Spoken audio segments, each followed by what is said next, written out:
दोस्तों, आज हम आए हैं खड़कनाथ पोल्ट्री फार्म पर। ये फार्म है आसिफ खान का और जैसा कि आपको दिखाई दे रहा है चारों तरफ खड़कनाथ है।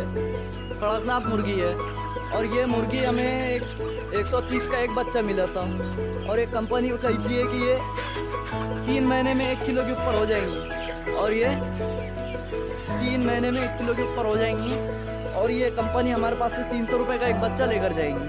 300 रुपये का एक बच्चा है, ये हिसाब से 130 का एक बच्चा मैं आएगा और 70 रुपये का खाएंगा।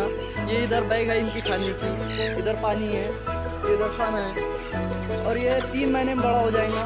वो हिसाब से ये 300 रुपये का 1000 बच्चे के 3 लाख और ये 1,30,000 के 1000 बच्चे आए थे और इनका 70,000 का खाना है। ये हिसाब से 2 लाख का इसमें इन्वेस्ट हो गया 1000 बच्चों में और ये 1 लाख रुपये बेनिफिट होंगे इसका। 3 लाख के 1000 बच्चे जाएंगे। ये हिसाब से हमें 1000 मुर्गी पर 1 लाख बचेंगे और आप ये बिज़नेस एकदम ईजी है, आप भी कर सकते हैं। इसलिए दोस्तों, अगर आप ये बिज़नेस करना चाहते हैं तो हमें कॉल करें, हमारा नंबर है और उस पर एड्रेस भी है। हमारे पास इसकी एजेंसी है खड़कनाथ की, आसिफ खान खड़कनाथ एजेंसी, ऐसा कुछ भी नाम करके है।